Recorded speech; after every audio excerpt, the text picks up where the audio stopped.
Ang aton ebanghelyo para ni kanapulo kag duha nga Domingo hang katuigan. Ang tuig sumala kan San Mateo kapitulo 10 versikulo 26 ngadto hiton 33. Nagsiring Jesus, sanglit ayaw kamo kahadlok han mga tao. Bubuksan ang bisan ano nga tinahuban nga igpapahayag ang tagsa nga tinago. Kinahanglan nagikan niyo liwat ha kapauan, ang igsusumat ko ha iyo ha kasisidman. Ngan kinahanglan igpasangyaw niyo tika nga mga atop ang hibatian niyo hinhilom. Ayaw kamo kahadlok han makakamatay han lawas, kundi diri makakamatay han kalag.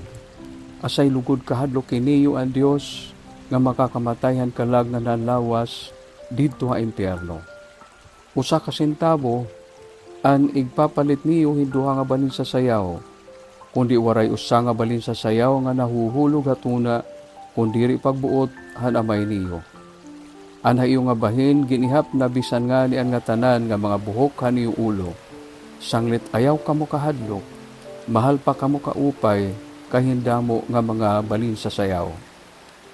Aang kunon kuman ha atubangan han ako na may halangit, an bisan hino nga magpadayag ha kadaman, nga akon niya, kundi iglilurong kuman ha atubangan han akon amay halangit, an bisan hino nga maglirong ha kadaman, nga akon niya. Kabugtuan, ang ebanghelyo han Ginoo, pagdayawon ka Kristo. Baraan nga maupay nga takna ha aton nga tanan, ha iyo nga tanan nga nanmamati. Ang tinsayan Ginoo Jesucristo, importante ka upay ha atong panahon nga kita nakakadamo pakaka-eksperyensya nga an atong gintutuuhan diri la kay usahay diri gintutuman kundi gin papakaraot pa, no? Ngan may ada kita gan babaruan nga mga ikasinaton Kristiyano, ikasi Katoliko nga dituhin mga lugar habugos sa kalibutan, hiragin uagin bubukod, ano? An may da nga ni mga kapatian nga pinanmamatay. Asa ini ito nagpapadayon nga kamaturan ito na atong pagkatinunan nga diri good nga tanan nakarawat iton atong pagtuo. Sang importante mamati kita ang Ginoo, hini nga iha aton paghatag hin kusog. Pinaagyan iya pagpasabot aton nga diri kita niya ginbabayaan habut nga han aton mga kasakitan o arantuson nga may ada kalabutan ang pagpahayag ang ebanghelyo. May ada hadto usa nga babae nga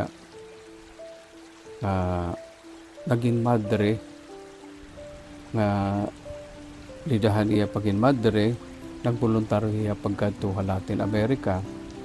Dida pagudhin usa nga nasod nga ang mga kapadian nga mga madre ginbubukod, ginpapakaraot, ginbubuhatan nin maraot base ilahira diri magbuhat hin pagpakaupay ang kinabuhian mga kablas.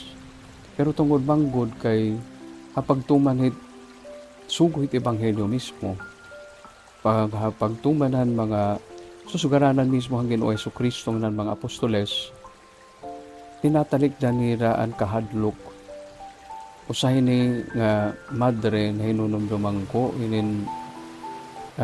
naging martir nga ni dito sa Latin America.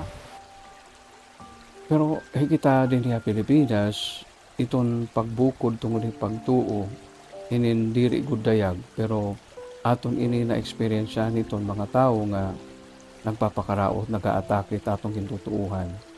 Ngan may ada mga diri ta nakikilala pagod nga mga grupo nga aktibo hira iton pagbuhatin mga tuluhan, pagtuman mga tuluhan nga nasupak iton tuluhan na Kristiyano nga Katoliko. Usahin ni ginpenetrate no sa nga padi nga ako nakilala.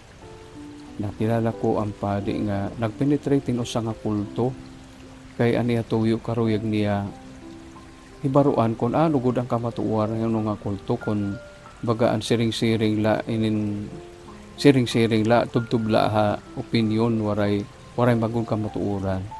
Ani agin buhat naging miyembro iya ngan nahingadto yan kasulod-suluran an innermost nga kumbaga kamutangan ng pagin miyembro nga naging right hand man hiyahan leader han kulto. Waray bisanin o nahibaro nga hiya padi. Kamayhaan ang leader hang kulto na expose niya. An waray mag-iyain nga kulto bagalino ya. Han ginpapakyan ng kuhiya kung inunan o niya himpakatubang han hinsugad ka makanilisa nga kamutangan. Nga kung hidiskubrihan niya pwede ato hiya ginpapatay o ginpapatukan hin ura-ura hin kamabugat. Aliang siring haapon, may dakuno niya sikreto nga holy hour nga yalaan maaram. Mandi na miswan niya sikreto nga holy hour, inaabat niya ang presensyahan ginuungan sa ini ang nakakahataga-ihan kusog nga magpadayong pagdiskubre ang kamatuuran ni unong hadto nga kulto. Nga magtuan, diri ko nga ngalimtan niya pagsingaan an iya pag-abatan presensyahan ginuudi na mismo niya pag-ampo asay nakahataga-ihan kusog. Pariyo man ikarog signon na natong Ginoo Jesucristo, habot nga hit mga pag-antos, habot nga hit mga pagpakuri ha aton. Iton atong pakasantop nga hiya kaupod naton, kuruhaan naton inihing kusog, labi na mismo nida hit Eucharistia. Diyos amay nga makagrahom, pasaylo kami, amon kahadlok nga amon hini mo nga pasakinan, nga kami diri magbuhat, hantama, yan pagpasamwa kan imo ebanghelyo. Nangangaro kami Ginoo kusog nga natikang han pakasantop nga ikaw amon kaupod nga diri ko mo kami ginpapasibayan sugan nga di mo ginpapasibayan ang mga mananap og katamsihan bisan pa ang mga bukad bisan mga balin sa sayaw tagig kami hin pakasantop Ginoo nga mas labaw pa kami haira nga diri ka nagpapasibay haamon labi na gud kung kami nagiging matinumanon. Pinaagi ka ni Jesucristo nga among Ginoo. Amen.